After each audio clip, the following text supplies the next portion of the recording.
The Samajwadi Party vociferously has opposed this, the TMC has opposed this, the DMK has opposed this, the Communist Party has opposed this as well. So there's a huge opposition rank that is opposing the bill, or the introduction of the Constitution Amendment Bill. How do then they pass if 2/3 majority is needed? देखिए बिल्कुल ऋषभ जी, इसीलिए सरकार जो है पहले ही homework कर चुकी है, क्योंकि सभी पार्टियां, चाहे डीएमके की बात हो, कांग्रेस की बात हो या टीएमसी की बात हो या समाजवादी पार्टी, सबके साथ बंद कमरे में पहले ही जो है मुलाकात 1 बाय 1 हो चुकी है। केंद्रीय गृह मंत्री अमित शाह से उनकी मुलाकात हुई थी और सभी लोगों ने समर्थन की बात की थी। जहां तक डिलिमिटेशन का सवाल है, क्योंकि अभी तमिलनाडु और पश्चिम बंगाल में चुनाव है, इसीलिए डीएमके लगातार जो है सो इसका विरोध कर रही है। लेकिन जो खबर है कि सरकार जो है इस आंकड़े को फुलफिल कर लेगी और 2/3 मेजोरिटी से, क्योंकि उसका नतीजा आप देखिए, लोकसभा में जब अब अभी डिवीजन की बात हुई, जब बिल इंट्रोड्यूस हुआ तो उसे लेकर के चर्चा होनी चाहिए, नहीं होनी चाहिए, बिल इंट्रोड्यूस, इसमें सरकार पास हो गई है। क्योंकि आज बहुत ऐसे सांसद हैं जो लोकसभा में मौजूद है नहीं है। अभी कुल आंकड़े 333 हैं, तो आप समझ सकते हैं 333 में से 207 जो पहला रिजल्ट आया, हालांकि पर्चियां जो है सो अभी काउंट हो रही है, तो 207 से जो है सो सरकार जो है सो पास हो गई है, एक तरह से कहा जाए। तो ऐसे में सरकार पूरी तरह से आश्वस्त है कि सभी पार्टियां इस पे साथ आएंगी और सरकार लोकसभा और राज्यसभा दोनों में से बिल पास करा सकेगी। जी, Okay, so this is the numbers. Okay, there are about 3 vacancies in the Lok Sabha because of obituaries, as I mentioned. So the strength of the Lok Sabha as it stands is 540. Okay, if you do a 2/3 majority, you would need somewhere around the 360 vote mark. Okay, just assuming that every single parliamentarian votes, you need about 358, 359 votes to pass. In the Rajya Sabha, which currently has a strength of, I think, Manohar, what is the Rajya Sabha strength right now? It's 244, I think. There are, I think, 5 or 6 seats which are empty. So 244 is the current strength of Rajya Sabha. In this case, you would need 163 votes in the Rajya Sabha.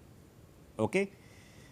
Now, this is assuming, of course, that there is everyone present and voting. The government has an option of calling a joint session of parliament. So if it wins the vote in the Lok Sabha but loses the vote in the Rajya Sabha, the Lok Sabha, which has greater numbers, can call a joint session and they can try again. Unlikely to happen. So Manohar Kesari, Lok Sabha, between the ruling party, which is the NDA alliance, and a few others, probably the government is comfortable with the numbers. In the Rajya Sabha, we will have to assume that there will be a full few walkouts. देखिए बिल्कुल, क्योंकि आज लोकसभा में जिस तरह से कई सांसद मौजूद नहीं रहे, तो उसका असर देखने को मिल रहा है। और जहां तक नंबर गेम का सवाल है, तो सरकार पूरी तरह से आश्वस्त है कि वो फुलफिल कर लेंगी। अब सबसे बड़ी बात यह है कि राज्यसभा में अभी बीजेपी के पास अराउंड 130 के आसपास जो है सो हो चुके हैं। जो 37 नए जो है सो चुन करके आए हैं, उन्हें अगर हम काउंट कर लें तो बीजेपी कर चुकी है। जहां तक बाकी नंबर्स गेम का सवाल है, तो हो सकता है वो बीजेडी की बात हो, कई निर्दलीय सांसद हो, कई छोटी छोटी जो रीजनल पार्टियां हैं, उनके साथ सरकार की बातचीत हो रखी है। लोकसभा में भी बात हो गई है, तो सरकार इसे पास कराने में पूरी तरह से आश्वस्त है। प्रधानमंत्री नरेंद्र मोदी ने सारी पार्टियों के फ्लोर लीडर्स को भी पत्र लिख चुके हैं, महिला सांसदों को भी पत्र लिख चुके हैं और सबसे समर्थन की मांग की है। तो ऐसे देखना होगा, क्योंकि एक वाक्य याद होगा कि 14 अप्रैल को, यानी कल ही, जब प्रेरणा स्थल जो संसद परिसर में है, वहां पर प्रधानमंत्री नरेंद्र मोदी और खरगे की मुलाकात हुई थी, जब बाबा साहब अम्बेडकर को श्रद्धांजलि देने के लिए आए थे और प्रधानमंत्री ने बातचीत की खरगे से। तो खरगे ने इस बात के लिए आश्वस्त भी कहा कि हम देखते हैं और कोशिश करेंगे कि महिलाओं के फायदे के लिए बात हो, महिला आरक्षण के संबंध में। जहां तक डिलिमिटेशन का सवाल है, तो तमाम लोग यही कह रहे हैं कि ये सपोर्ट करेंगे, लेकिन चुनाव है इसलिए दिखाने की कोशिश कर रहे हैं। इसलिए आज स्टालिन ने पेपर को भी जलाया है वहां पर और Yes. लगातार अपोजिट कर रहे हैं। लेकिन सरकार की ओर से केंद्रीय गृह मंत्री के साथ जब उनकी मुलाकात हुई थी Okay. तो खबर यह है कि वो लोग भी इसे सपोर्ट करने जा रहे हैं। जी। Okay, so what they say versus how they vote might differ.